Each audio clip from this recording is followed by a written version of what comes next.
Ça va ou quoi la Team Team? Yo la Team, j'espère que vous allez bien. Aujourd'hui on se retrouve pour une nouvelle vidéo. La deuxième vidéo de ma série Histoire vraie. Donc, la première c'était sur Harrison Okene, si je ne me trompe pas. Et voilà, c'est vrai que j'ai pris du plaisir à tourner cette vidéo, même à faire des recherches sur l'histoire.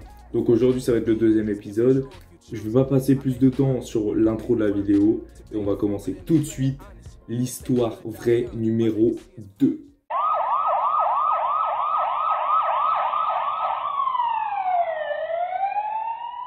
Donc, tout commence l'été 1976 où Albert Spaggiari et ses complices vont être l'auteur de la casse du siècle. Donc c'est en fait un cambriolage, un braquage de la Société Générale de Nice. Alors déjà, il faut savoir que en fait la banque de Nice, c'était voilà la grande banque de la grande bourgeoisie. Tous les hommes d'affaires, toutes les grandes familles niçoises, ils mettaient tous les objets de valeur, toutes les choses qui avaient vraiment de la valeur et en fait ils regroupaient tout ça dans des coffres. Donc cette banque elle est réputée pour ça, donc c'est vrai qu'elle va attirer les curieux et ceux qui sont prêts à tout faire, à tout braquer pour avoir un peu d'argent justement.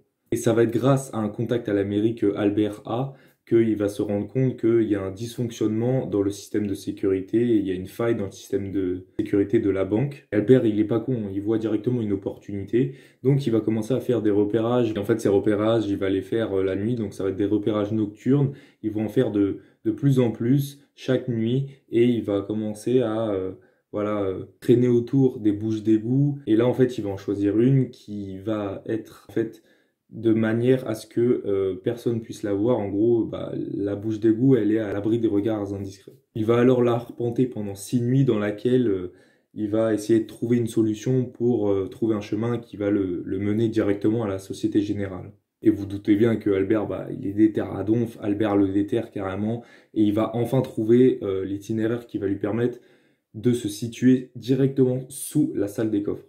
Et c'est à partir de ce moment-là que Albert va décider de monter une équipe pour le casse. Il va rencontrer un jour dans un bar deux hommes qui sont Alain Bournat et Francis Pellegrin qui vont eux l'aider à monter de plus en plus une grosse équipe. Et là, le plan va être mis en action à partir de ce moment-là. Pendant plusieurs soirs, en fait, le gang des ouvriers vont commencer à établir des plans sous la forte chaleur, sous l'odeur des égouts et sous les rats qui empestent toutes les canalisations. Et Albert, en fait, il le raconte dans un média un an après le braquage. Et voilà, il va dire que ils étaient tellement déterminés et que, bon, ok, il y avait de la chaleur, mais il fallait absolument qu'ils arrivent à cette salle des coffres et qu'ils la pillent. Et enfin, lorsqu'ils arrivent sous la salle des coffres, va falloir qu'ils creusent dans un mur de béton et de pierre un tunnel de 8 mètres pour directement arriver dans la banque et du coup dans la chambre forte. Et en fait, ils vont s'apercevoir que la tâche, elle est plus dure que prévu. Ils vont commencer à s'épuiser. Et il y a carrément une équipe qui s'est barrée au bout d'une semaine. Voilà, ils en avaient ras le cul. Ils sont taillés. Finito pipo, le braco. Il y a donc une deuxième équipe qui a dû prendre le relais. Et en fait, pendant des nuits, ils vont commencer à creuser. Ils creusent, ils en peuvent plus. Et tout ça à la main avec des forêts et des burins. Après des jours, des heures passées à creuser, ils ont enfin terminé une partie de leur objectif et ils vont fixer la date du braquage au week-end du 16 et 17 juillet. Le jour J arrive, à 22 heures, ils pénètrent enfin dans la salle des coffres. Ils ont donc pour eux tout le week-end pour faire ce qu'ils ont à faire, c'est-à-dire commencer le braquage. Et puis, vu que le système de sécurité est en faille, ils vont en profiter encore plus. Ils vont mettre jusqu'à 30 minutes pour découper chaque coffre. C'est une galère pour eux. Et en fait, ce qui tombe des coffres, c'est des billets, des pièces, des bijoux. Et en fait, les pièces, elles ruissellent autour d'eux. Et ils sont là comme des gamins à se balancer les pièces sur eux, etc. Bref, c'est la garderie, c'est la crèche improvisée. Le temps y passe, voilà, ils continuent à remplir leur butin et en fait ils vont carrément dormir et manger dedans parce que il y a ni caméra, ni alarme, ni rien du tout, ni agent de sécurité. Et à ce qui paraît, en fait, il y aurait une cuisinière qui serait venue pour leur cuisiner carrément des plats sur place. Voilà, c'est camping improvisé. Vous allez me dire, ouais, mais là, il n'y a pas de problème, c'est trop facile pour eux. Et si, en fait, le dimanche à 3 heures, les pluies, en fait, elles vont s'intensifier. Et les égouts, ils vont, du coup, le niveau des égouts, il va commencer à augmenter de plus en plus. Alors qu'ils en sont à leur 370e coffre, En fait, ils vont décider de plier bagage, mais ils vont quand même prendre un max de temps, voilà, pour bien effacer les traces, tranquille, en mode c'est pas nous, personne nous trouvera, et puis voilà, on a le pactole et on se casse les gars. Ils sortent enfin, ils sont trempés jusqu'au cou, et en fait, ils vont s'éloigner du bâtiment de l'avenue Jean Médecin avec leur sac rempli d'or, de bijoux et de billets. Voilà, c'est le pactole assuré là. Et du coup, voilà, le lundi, tout ce petit beau monde voilà, de la banque, ils reprennent leur travail tranquille. Et en fait, la banque va constater que la porte d'accès à la salle des coffres a été soudée de l'intérieur.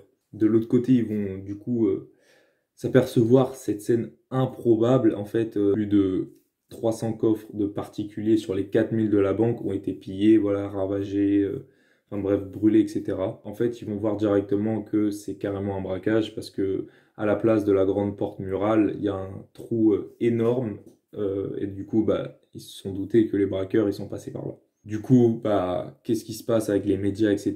La nouvelle du casse du siècle se répand comme une traînée de poudre. C'est la foire dehors. Il y a tous les policiers qui se regroupent devant. Voilà, les investigations, elles commencent. Le montant du butin, voilà, ils vont s'apercevoir, la bande, que les mecs, ils ont quand même pillé 46 millions de francs.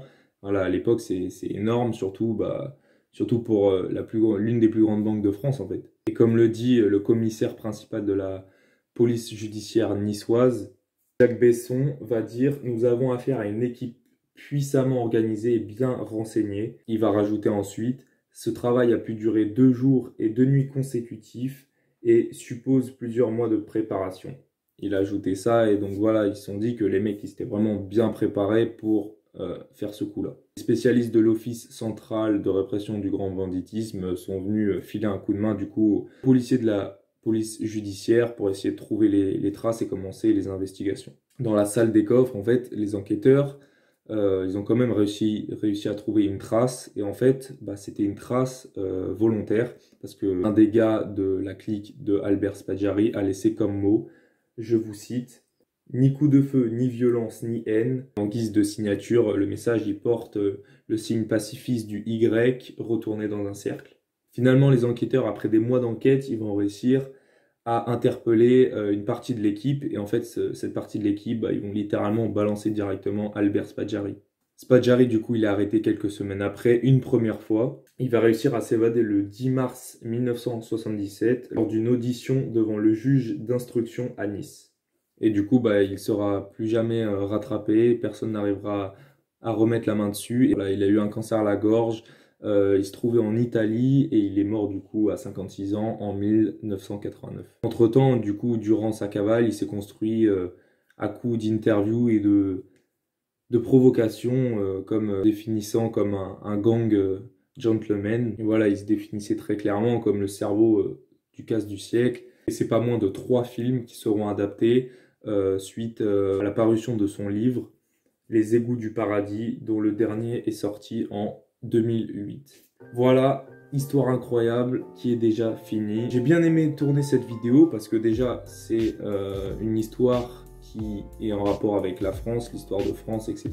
Voilà, il y a du grand banditisme, tu dis que les mecs, il y a 50 ans de ça, ils ont réussi à faire un gros braco voilà, avec leurs mains, leurs petites mains, en faisant plusieurs repérages et que ils ont quand même pété 48 millions de francs, c'est pas rien. Et les flics, ils n'ont pas réussi à retrouver tout le montant pris. Donc comme d'habitude, si vous avez kiffé la vidéo, n'hésitez surtout pas, n'hésitez plus du tout carrément à lâcher votre petit j'aime. Et puis un petit commentaire si vous avez aimé, genre ouais j'aime bien cette histoire, tu peux continuer, ou vas-y ferme-la, c'est à chier, tu vois, genre un truc comme ça. Mais voilà. Et puis nous on se retrouve pour une nouvelle vidéo la semaine prochaine. Je vous fais des gros bisous la Chill Team, je vous kiffe, merci. On est 115 abonnés à l'heure où je vous parle, à l'heure où je tourne cette vidéo, donc merci beaucoup. Je vous kiffe les gens, bisous, petit cœur.